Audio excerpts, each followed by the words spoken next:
Para ex-gubernur Jakarta berkumpul di Balai Kota jelang pergantian tahun baru 2024 lalu. Mereka berkumpul dalam acara Bentang Harapan Jakasa. Namun ada pemandangan yang cukup menjadi sorotan dan jarang terlihat, yakni mantan Gubernur Anies Baswedan dan Basuki Cahayapurnama atau Ahok yang tampil bersama dan keduanya tampak berbincang akrab. Baik Ahok maupun Anies mengaku tengah menyiapkan kejutan di tahun 2025 ini. Ahok bertanyain bisikinnya apa? Saya bilang bisikannya bulan depan bisik. Tunggu. Tunggu tanggal mainnya. Tunggu. Nah, nanti dong. Kalau udah kan udah dibilang tunggu, lo tunggu harus tunggu dong kita. Ada kejutan di tahun depan Pak Anies. Ya, Pasti ada kejutan. 6 jam lagi, 7 jam lagi. Kebersamaan antara Ahok dan Anies menjadi sesuatu yang menarik. Terlebih keduanya sempat bertarung sengit dalam Pilkada Jakarta. Di sisi lain, menanggapi pernyataan akan ada kejutan yang disampaikan Ahok dan Anies di awal tahun 2025, produser Jakarta Melayu Festival sekaligus pendukung Anies, Ges Khalifa menduga akan ada rencana launching ormas oleh Anies Baswedan. Setahu saya, mungkin bukan bulan depan, bulan ini sudah, karena ini udah Januari. Tapi kan ucapkannya Desember, sekarang sudah Januari bulan depan ya. Lah Pak Anies itu rencananya kan mau launching ormas. Oke. Di bulan-bulan ini. Mungkin ya, ini mungkin dugaan saya. Mungkin kalimatnya Pak Ahok, Nis gue masuk ormas lo dong supaya gue bisa ikut bantu-bantu. Mungkin kira-kira kayak gitu interpretasi saya. Sementara dalam acara ini tidak tampak hadir Presiden ke-7 sekaligus mantan Gubernur Jakarta, Joko Widodo. Dan kini publik tinggal menunggu kejutan apa yang akan disampaikan kedua mantan Gubernur Jakarta, Anies dan Ahok. Tim Liputan, Kompas TV.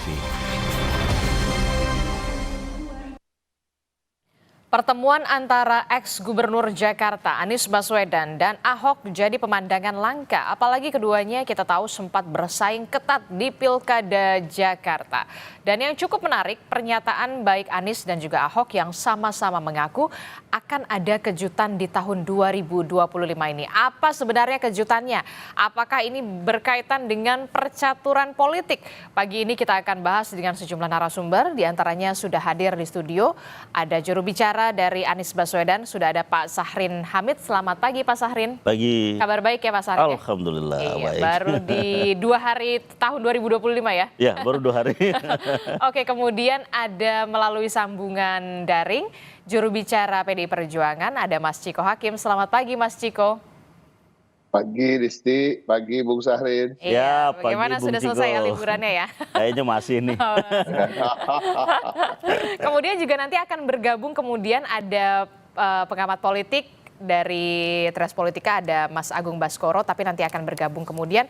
Saya ke Pak Sahrin dulu. Pak Sahrin, jadi sebenarnya Mas Anies ini apa sih kejutannya? Di-spill dulu lah. Ya, kalau misalnya kejutan terus disampaikan Udah sekarang. gak kejutan lagi.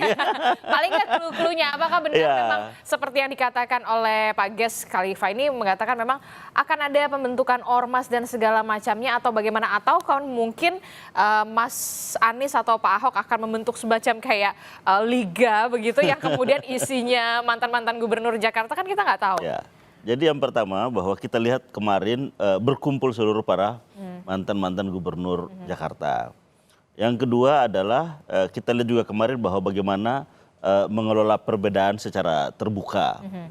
Yang ketiga, kalau misalnya ditanya tentang apa di 2025 ini, yang jelas bahwa Mas Anies dan juga Ahok kemarin telah sama-sama berjuang bersama dengan sebagian besar warga Jakarta yang telah memenangkan Pram dan Dul. Nah, tentunya momentum ini kan tidak hanya berakhir kebersamaannya di situ, tapi tentunya kan masih ada jalan panjang menuju bagaimana membangun Jakarta menyala. Nah, dalam rentang waktu yang sangat dekat misalnya, kita melihat bahwa bulan depan ya sudah diproyeksikan untuk pelantikan Mas Pram dan Bang Dul. Tentunya ada sebuah proses yang disiapkan untuk di situ. Nah, bisa jadi, ya kita kan nggak tahu, bisa jadi bahwa dalam rentang menyiapkan proses itu ya Mas Anies dan juga Ahok dan yang lainnya ya selalu diminta saran, pandangan, pendapat. Jadi semacam penasihat lah ya? Ya itu kan dari Mas Pram dan Bang Dul tentunya yang nanti akan dilantik. Tapi bahwa dari sisi apa namanya, ya ini kan kita tidak tahu kejutannya ini seperti apa. Tapi bahwa itu bisa menjadi bagian dari sesuatu momentum yang akan bersama Mas Anies dan juga Ahok. Yang kedua, ya kita juga lihat bahwa memang Mas Anies punya perencanaan yang sudah dirumuskan sejak lama dan sudah sangat matang untuk meluncurkan organisasi kemasyarakatan yang berorientasi sosial ataupun kegiatan-kegiatan sosial yang nyata. Nah ini juga dalam waktu dekat. Nah dan tentunya kebersamaan Mas Anies dan juga PDI Perjuangan. Nah ini juga sesuatu hal yang menarik. Selama ini mungkin ya, selama ini sebegitu panjang waktu orang melihat bahwa sangat sulit bekerja sama misalnya dalam dua poros ini. Tapi ternyata bahwa itu bisa terjadi. Dan ya sangat baik buat publik, buat masyarakat, dan menunjukkan bahwa memang Mas Anies ya memiliki pergaulan yang luas. Nah jadi ketika kita menanyakan apa kejutannya, menurut saya yang paling bisa dilihat adalah bagaimana Mas Anies, Ahok, dan tokoh-tokoh lainnya mengelola perbedaan ya secara terbuka. Nah ini pelajaran penting buat publik. Oke, saya ke Mas Ciko. Mas Ciko, jadi tandanya apa nih kalau Mas Anies kemudian ada Pak Ahok begitu ya, yang kita tahu sebelumnya rival politik, kemudian di Pilkada Jakarta kemarin ini ngeblend jadi satu dengan sama-sama mendukung Mas Pram. Apakah mungkin kemudian Pak Ahok ada pembicaraan soal ya udahlah Mas Anies gabung aja lah, atau gimana nih sebenarnya tanda-tandanya? Ya, terkait itu tentu yang lebih tahu adalah mereka berdua yang saling berbisik ya. Jadi kami juga tidak begitu juga kemudian diceritakan bisik-bisik di antara keduanya secara detail. Tapi yang pertama, saya ingin mengajak juga seluruh masyarakat, dan saya rasa ini juga sudah dirasakan oleh seluruh masyarakat, untuk bersyukur kita melihat keakraban dua tokoh bangsa ini. Kita nggak hanya bisa bilang keduanya hanyalah mantan gubernur yang sukses, tapi kita juga harus bisa menempatkan mereka pada posisi yang lebih tinggi dari itu, karena mereka sesungguhnya adalah dua tokoh yang mempunyai gagasan-gagasan dan juga followers atau para pendukung yang cukup masif di seluruh Indonesia. Apalagi kalau Mas Anies kan terbukti tadi dari hasil pilpresnya didukung oleh banyak masyarakat Indonesia juga. Jadi Pak Ahok juga begitu, kita tahu mempunyai dukungan bukan hanya di Jakarta tapi di seluruh Indonesia. Tapi itu semua memang berbasis gagasan, jadi bukan berbasis kultus individu atau apapun yang sifatnya hanya di permukaan, tapi memang keduanya mempunyai gagasan dan pernah dalam rentang waktu tertentu merealisasikan gagasannya menjadi kenyataan di kota yang tercinta ini. Dan tentunya apa-apa yang mereka bisik-bisikan, kami yakin itu lebih untuk kepentingan dan keuntungan seluruh masyarakat, mungkin khususnya Jakarta, tapi secara umum di Indonesia. Dan tadi banyak momentum memang di awal tahun ini, yang dikatakan bulan depan itu mungkin satu tadi itu disampaikan akan ada organisasi kemasyarakatan yang sifatnya lebih ke kegiatan-kegiatan sosial yang akan diluncurkan oleh Mas Anies. Kemudian juga kalau PDI Perjuangan sendiri bulan Februari akan menggelar kongres, ya kan, Mas Pramono Anung dan Rano Karno akan dilantik sebagai gubernur dan wakil gubernur. Jadi ada 3 momentum yang saya rasa kehadiran keduanya bisa jadi menjadi kejutan. Sebagai apa ya kita lihat aja nanti. Oke, kita lihat saja nanti, tapi banyak juga publik yang tampaknya sudah tidak sabar begitu ya Mas Ciko. Mas Ciko, kalau berbicara soal nama Anies Baswedan dan juga Basuki Cahayapurnama, ini kan kita tahu mereka keduanya adalah tokoh yang kemudian punya pengaruh besar tidak hanya di Jakarta tapi juga di luar Jakarta. Mungkinkah kemudian bisikan-bisikan antara keduanya ini soal bisikan politik? Bisa jadi kan mereka keduanya adalah insan politik, kita nggak bisa menepis hal itu ya. Insan politik ini kalau ketemu walaupun sering berbicara hal lain, tapi ujung-ujungnya pasti akan menyenggol-nyenggol hal yang sifatnya politis. Saya dan Sahar ini kan berkawan gitu ya, kalau ketemu mungkin awal-awal bicara soal keluarga, bicara soal liburan kemana, tapi ujung-ujungnya pasti nyenggol politik juga. Jadi apalagi Mas Anies dan Pak Ahok, jadi kita bisa juga punya ekspektasi terkait itu, tapi rasa-rasanya itu tadi yang saya sampaikan, banyak tokoh bangsa di negara ini, cuma kita juga harus bisa memilah-milah dan kita bisa memilah antara Mas Anies dan Pak Ahok adalah dua tokoh bangsa yang termasuk dalam tokoh-tokoh yang betul-betul mengedepankan kepentingan rakyat, bukan kepentingan pribadi atau keuntungan buat pribadi dan keluarga. Jadi apapun itu yang mereka bisikan, rasa-rasanya adalah suatu hal yang akan sangat positif bagi seluruh rakyat Indonesia. Mungkin khusus untuk warga Jakarta, tapi kita lihat aja. Tapi sayang ya kemarin itu walau ada Pak Ahok, ada Mas Anies juga dan juga pimpinan-pimpinan Jakarta begitu ya sebelumnya, tapi tidak ada Pak Jokowi begitu. Anda melihatnya apakah ini ada yang kurang atau gimana nih gitu pada saat kemarin itu? Enggak juga, mantan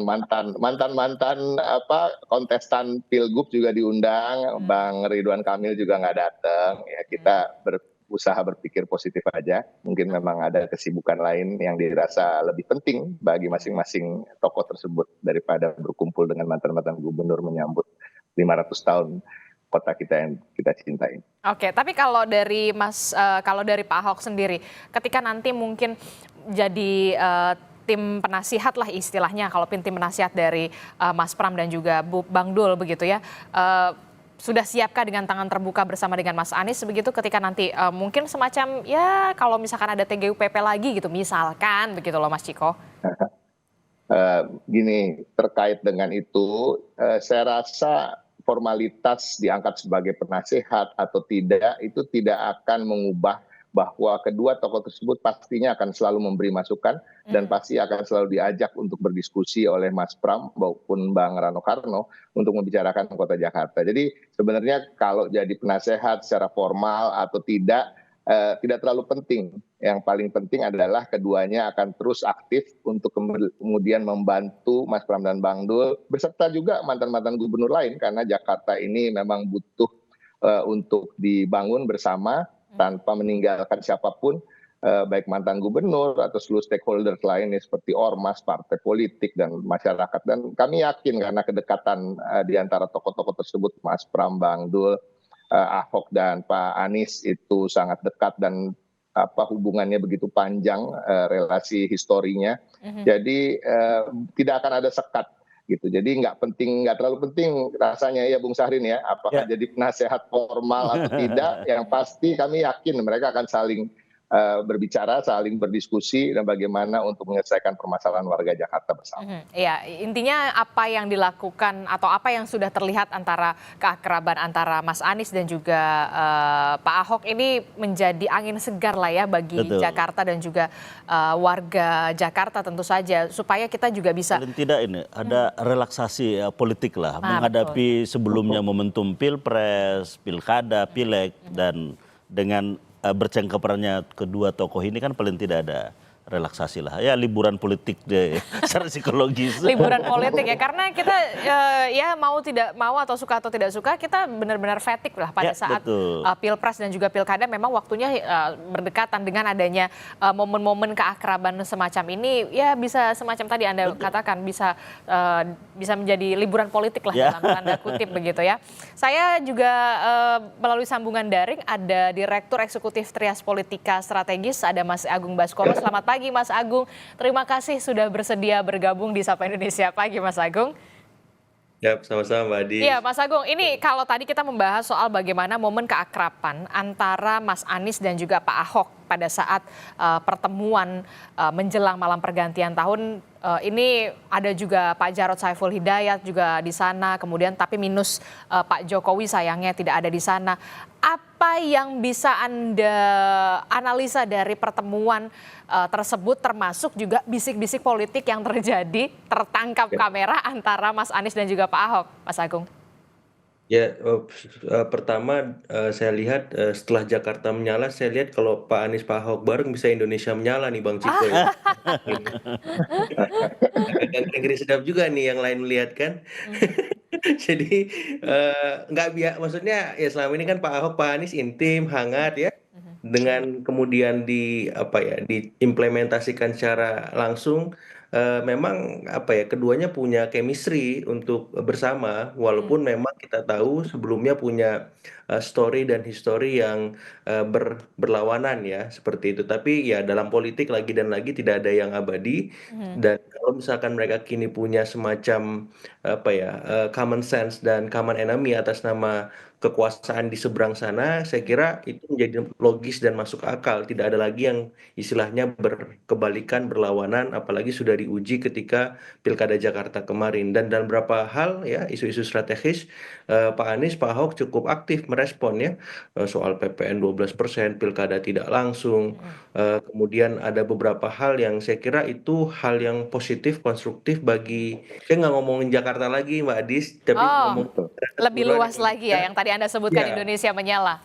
karena kebijakannya banyak yang direspon secara kritis oleh mereka berdua Dua. ya. Dan saya kira itu masukan bagus buat publik agar demokrasi kita semakin berkualitas, check and balances tetap jalan, dan dalam tanda petik ini bukan hanya tugas PDIP saja, tapi ada person by person yang aktif ya, terlibat sebagai citizen ya, bukan hanya sebatas netizen, yang menyuarakan bagaimana harusnya negara berlangsung, negara berjalan, pemerintahan yang baik, bersih dan berkualitas bisa berlangsung, dan saya kira itu kabar baik buat masyarakat kita secara keseluruhan, Mbak Adis. Berarti kalau Anda tidak lagi mengatakan soal lingkungan Jakarta saja, skupnya Jakarta, tapi lebih luas secara umum Indonesia, bisa saya katakan apakah ini the next 2029 yang memang sudah disiapkan sejak dini? Banyak pilihan PDIP. Saya bilang kemarin siapapun ya gubernur Jakarta itu minimal menggenggam tiket pencapresan, maksimal menjadi presiden. Contoh tiket pencapresannya itu ya Mas Anies, contoh presidennya ya Pak Jokowi. Jadi PDIP punya alternatif, ada Mas Pram, ada Pak Ahok, ada Pak Anies, ada bapak-bapak yang lain yang ketika memang diberikan tanggung jawab, yang diberikan amanah, bisa menyelesaikan itu, mereka punya peluang ya untuk mengorkestrasi secara lebih strategis ke tingkat yang lebih luas dalam konteks misalkan Indonesia ataupun dalam hal-hal yang lain. Karena apa? Karena kita memang ada kebutuhan di mana ketika sistem politik ini mayoritas dikuasai oleh kekuatan besar, maka dibutuhkan kekuatan minoritas untuk menyeimbangkan itu. Dan ketika PDIP mampu, orang-orang per orang mampu juga memainkan peran-peran antitesa ya, itu bisa jadi dengan sendirinya ya punya posisi tawar, punya arahan yang lebih konkret untuk ya mencerdaskan masyarakat, memberi wacana-wacana alternatif, termasuk kebijakan-kebijakan solutif untuk membantu pemerintah secara konstruktif seperti itu. Termasuk kalau Anda melihat antara pasangan Anies Ahok ini bisa jadi apa ya? Untuk di 2029 dalam tanda kutip kontestasi berikutnya, apakah ini memang sudah dipupuk sudah sejak ini nih, sekarang ini? Potensial Mbak Adis. Potensial. Karena dua orang ini punya ceruk masyarakat yang berbeda ya. Mas Anies dengan basis Islam perkotaannya, ya kelas menengah terdidik. Pak Ahok sebaliknya, kaum nasionalis, ya orang-orang yang dalam tanda petik kritis juga dengan pemerintahan sama dengan Mas Anies, dan tinggal bagaimana keduanya ini mampu ya memperluas ceruk ya pemilih dalam tanda petik misalkan Islam perdesaan, kemudian kelas menengah ke bawah, kemudian juga bisa mengambil simpati para elit-elit partai di luar PDIP misalkan. Kalau itu bisa dikerjakan dalam 4 tahun ke depan, nggak mungkin Indonesia menyala, Bang Ciko, Bang Syahrin ya. Oke, gimana nih Mas Ya. Amin kalau dari Anies sendiri? Kita melihat bahwa memang dua tokoh ini kelasnya sudah tokoh nasional. Yang kedua memang punya potensi dan juga ceruk konstituensi yang beragam ya. Nah, dan kita lihat bahwa ini juga memberi pelajaran bisa bekerja sama dengan semua spektrum kekuatan politik Indonesia. Nah, cuman ini kan masih 2029. Tapi kan kalau dipupuk sejak dini? Oh ya, itu. Artinya sekarang kayak kita melihat bahwa pemerintahan sekarang ya patut didukung untuk menyelesaikan seluruh agenda-agenda. Seluruh janji-janji politik Presiden Prabowo ya udah kita dukung untuk bagaimana itu menyelesaikan. Tapi juga bahwa kita patut mengkritisi semua hal yang kita melihat bahwa ya agak keluar dari apa yang menjadi agenda ataupun cita-citanya. Nah, terkait dengan Mas Anies sendiri ya tentunya memiliki agenda terkait bagaimana agar ikut berpartisipasi aktif untuk bersama dalam konteks mencapai tujuan negara misalnya. Nah, dalam dimensi itu maka ya Anies saat ini tentunya tidak hanya bagaimana gagasan-gagasan, pikiran-pikiran itu lahir dalam konteks entitas personal, tapi bagaimana ini juga terbangun terinstitusionalisasi gitu loh. Sehingga terjadi sebuah organisasi juga yang kuat untuk bagaimana menjadi alat perjuangan pikiran-pikiran maupun cita-cita politik Pak Anies. Nah, sehingga dalam konteks ini maka tentunya butuh kerjasama dengan semua pihak.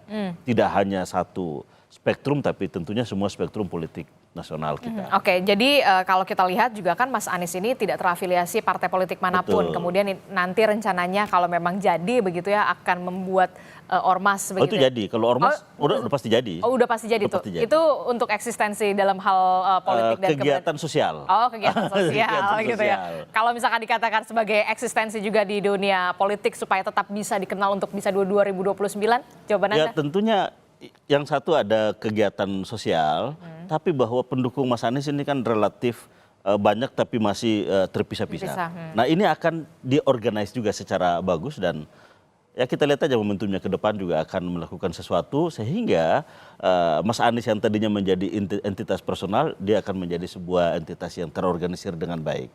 Karena Mas Anies punya potensi, ada 24% pemilihnya dan tentunya ini adalah menjadi bagian penting untuk bagaimana menjadi instrumen perjuangan Mas Anies ke depan. Berawal dari ormas jangan-jangan ke partai politik lagi enggak? Ya kalau ormasnya tetap, yang partai politik juga tentunya harus disiapkan. Oke, baik. Kalau Mas Ciko melihat kalau tadi katanya Mas Agung, dua tokoh ini bisa dikatakan potensial lah dalam tanda kutip bisa menciptakan Indonesia menyala, bahkan bukan lagi Jakarta menyala. Jawaban Anda? Ya itu memang saya rasa nggak terbantahkan. Tadi juga sudah disampaikan oleh saya maupun oleh Bang Syahrin bahwa kedua tokoh ini levelnya udah bisa dikatakan level tokoh nasional karena juga terbukti dalam perjuangan politiknya atau perjuangan-perjuangan dalam aktivitas sosial kemasyarakatannya selalu mengedepankan kepentingan rakyat secara umum. Jadi bukan ego atau kepentingan pribadi maupun keluarga. Itu yang paling penting. Lalu yang kedua tadi saya ingin mengutip Bung Syahrin juga tadi partisipasi aktif untuk mencapai tujuan-tujuan negara. Nah ini saya rasa keduanya itu yang menjadi fokus bagi keduanya dan itu pantas kita dukung. Dalam artian gini, kalau kita berbuat baik, berbuat maksimal untuk kepentingan banyak orang, ya kita lihat nanti di 2029 apakah namanya kemudian saking harumnya kemudian banyak yang ingin mencalonkan menjadi tokoh di naik kelas lah ya, tadi pencapresan misalnya, ya kita lihat nanti. Tapi yang pasti saya yakin bahwa keduanya ingin berbuat dulu. Gitu. Masalah nanti mau diusung jadi capres atau cawapres itu masalah belakangan. Dan kita harus betul-betul membantu munculnya tokoh-tokoh bangsa yang memang mengedepankan kepentingan rakyat seperti Mas Anies dan Pak Ahok yang kemudian nanti ketika datang waktunya 2029 akan enak gitu kita bisa melihat ada etalase pemimpin-pemimpin yang memang mumpuni dan tidak terbatas 1-2 orang yang akan kita pilih karena demokrasi itu kan hakikatnya adalah alternatif-alternatif pilihan yang banyak dan harapan kita memang keduanya juga akan berbuat yang terbaik. Jadi nanti kita lihat nantilah di 2029 apakah dari perbuatan baik itu namanya kemudian harum dan kemudian masyarakat maupun partai politik atau ormas atau stakeholder negara ini semuanya akan kemudian memberikan tiket capres atau cawapres ya kita lihat. Iya, walaupun memang masih butuh waktu Masih yang panjang. lama begitu ya, masih butuh waktu yang lama. Tapi kan ya setidaknya mulai dari sekarang lah ya, kemudian dicicil-cicil dulu ya, Mas Ciko ya. Saya ke Mas Agung. Mas Agung, apakah ini jadi upaya kemudian keduanya untuk bisa tetap eksis di dunia politik? Jangan dijawab dulu Mas Agung, tetaplah bersama kami, temukan jawabannya usai jeda, kami kembali. Terima kasih Anda masih bersama kami dalam Sapa Indonesia Pagi. Saudara, kita melihat bahwa memang beberapa hari terakhir ada momen keakraban yang sungguh sangat jarang sekali terlihat antara nama Anies Baswedan dan juga Basuki Cahayapurnama yang kita tahu sebelumnya merupakan rival politik, tapi akan ada kejutan. Apa kejutannya? Inilah yang kemudian kita bahas di pagi hari ini. Saya ke Mas Agung dulu. Mas Agung, tadi memang sudah dipastikan sama Mas Syahrin kalau bulan depan, Februari berarti ya? Atau Januari yang ormas? Ya rencana mungkin bulan inilah. Oh bulan ini ya. Berarti bulan ini ya, Januari ya, pembentukan ormas itu ya. Betul. Oh, Akan diluncurkan bukan diluncurkan. Akan dirilis lah ya, Yes. dirilis begitu ya, semacam ormas begitu dengan inisiasi dari Mas Anies. Mas Anies ya. Kalau untuk kegiatan sosial saat ini. Betul. Nah, kalau Mas Agung melihatnya akan seperti apa? Akan besar peluangnya akan seperti apa nanti nih? Ormas dari Mas Anies ini, walaupun memang sekarang kegiatannya kegiatan sosial. Ya, ya. Sebelum saya jawab, saya mau nanya dulu kalau di offer nggak dijawab, namanya apa Bang Syahrin ya? Nama itu menentukan semua hal ya Bang Jiko ya. Tapi Namanya apa? Ini masih dirahasiakan. Namanya nanti akan diluncurkan oleh Mas Anies. Oke. Oke.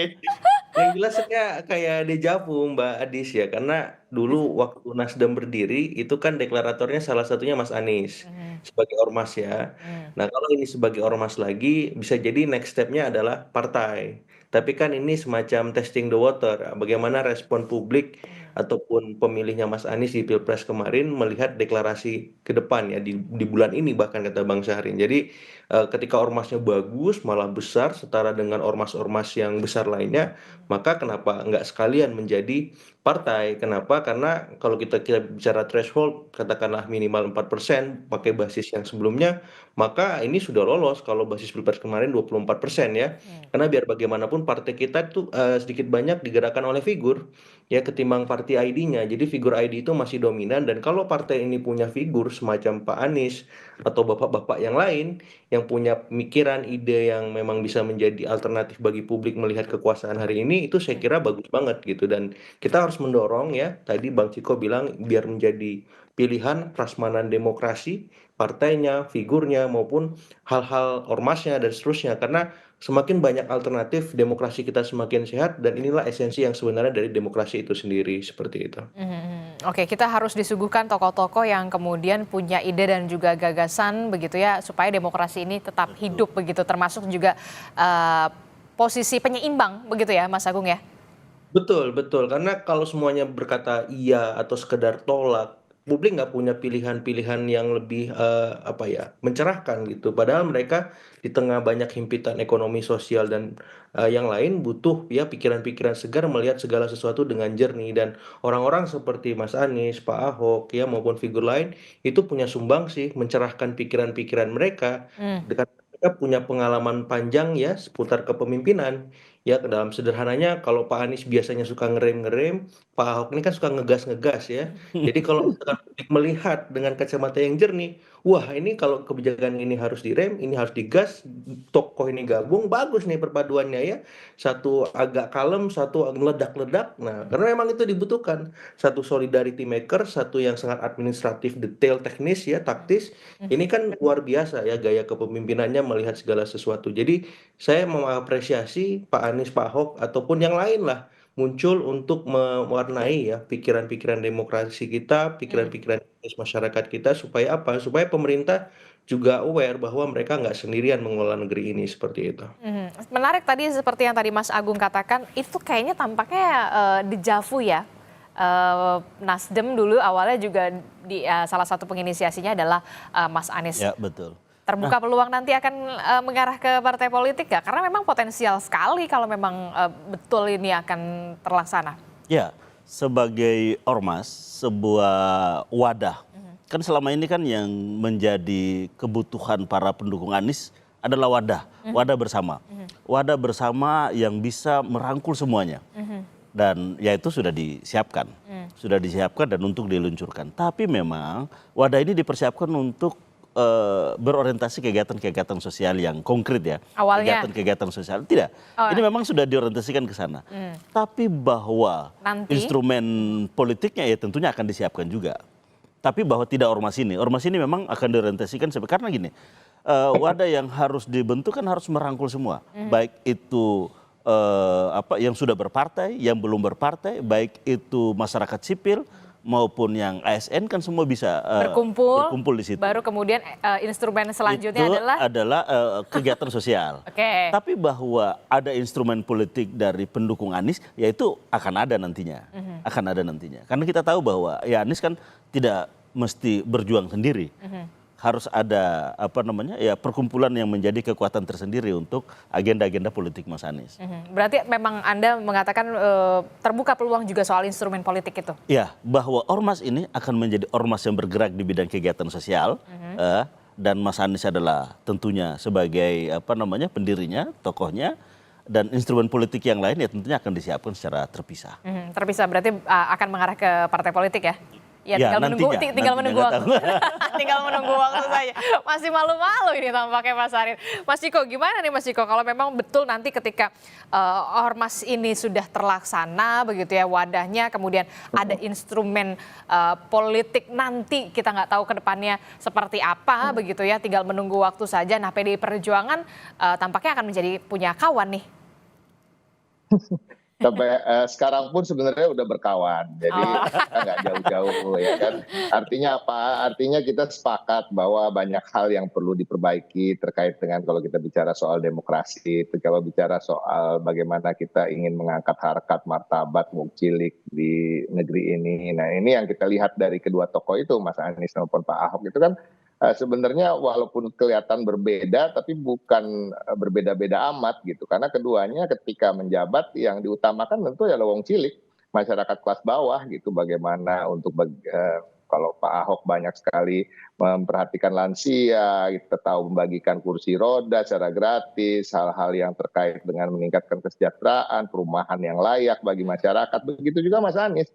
Mas Anies ini terbukti ketika kita kampanye Mas Pram dan Bang Dul itu di kantong-kantong masyarakat, di daerah-daerah yang memang perlu diangkat kesejahteraannya, popularitasnya sangat tinggi. Artinya apa? Artinya berarti ketika beliau masih menjabat juga banyak memperhatikan kehidupan bagi masyarakat yang masih terpinggirkan dan masih tertinggal. Jadi intinya itu, dan saya melihatnya gini, saya lebih melihat tadi bahwa tidak ada rencana-rencana yang pasti ini oleh Mas Anies terkait dengan ormas dulu, kemudian partai politik, tapi lebih tadi yang saya sampaikan berulang kali bahwa kedua tokoh ini termasuk Mas Anies tentunya ya ingin berbuat aja dulu, bergulir bagaimana nanti dari perbuatan itu lihat sambutan dari masyarakat gitu. Jadi berbuat secara ikhlas, tulus, memang karena jiwanya memang untuk bangsa dan negara, tadi partisipasi aktif untuk mencapai tujuan-tujuan negara. Nah, dalam perjalanannya kan kita lihat apakah kemudian ada suara-suara yang mengatakan ya udahlah maju aja lagi gitu kan, maju mungkin sama Pak Ahok kayak gitu ya kan.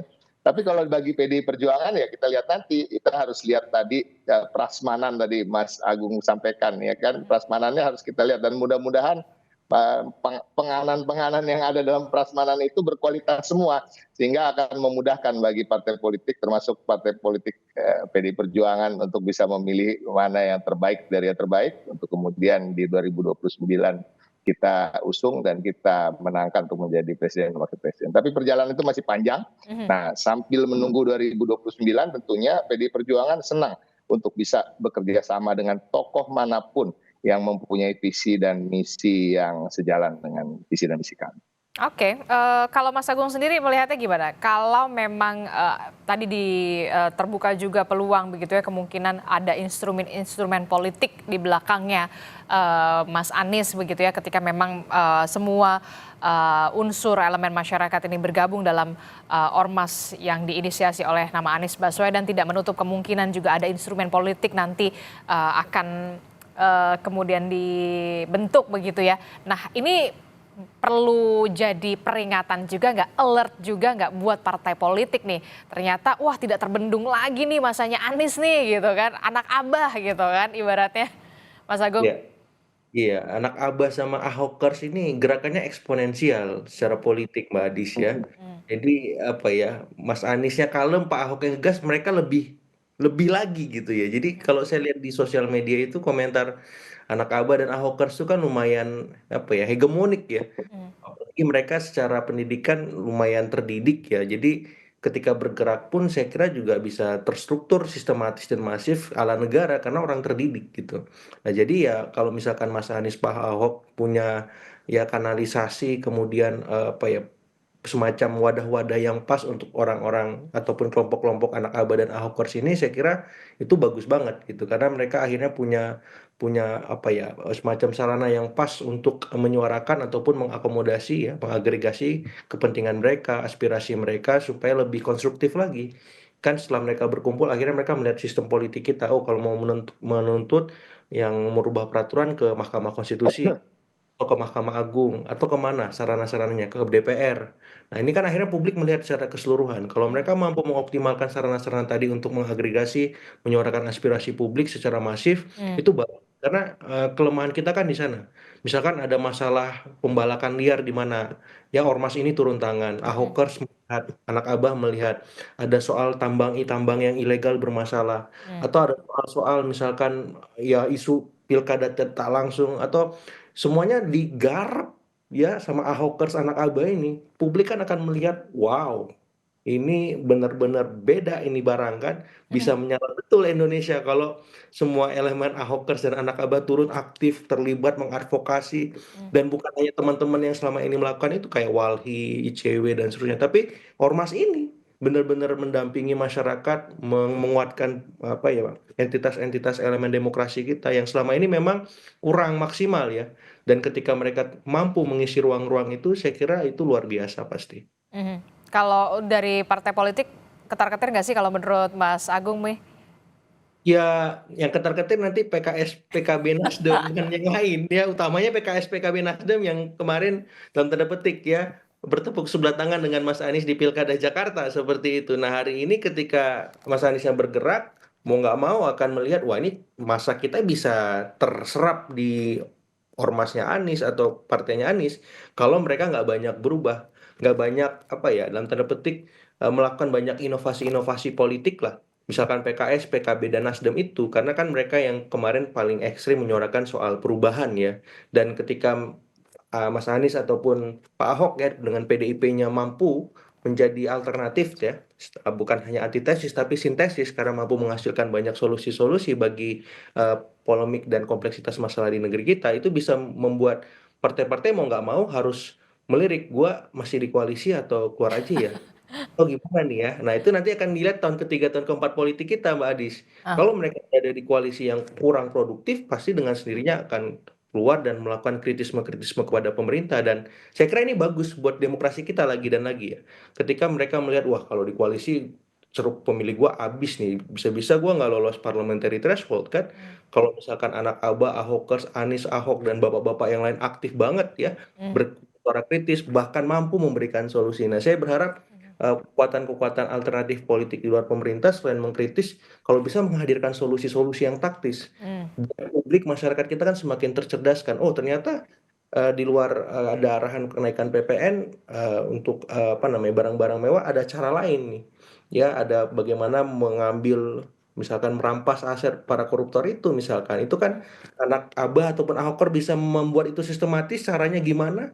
Orang-orangnya harus diapain seperti itu kan luar biasa. Solusi juga bagaimana kemudian mengoptimalkan misalkan kerusakan lingkungan dari tambang-tambang ilegal itu seperti apa misalkan anak Ahok sama anak Abah ini punya solusi misalkan. Itu kan dahsyat ya. Turun ke Morotai, turun ke mana yang banyak masalah lingkungan itu ya dan pasti pada mikir mau nggak mau itu karena ini dikeroyok puluhan juta orang kan anak Abah itu Ahokers itu dan saya kira itu bagus lah ke depannya seperti itu.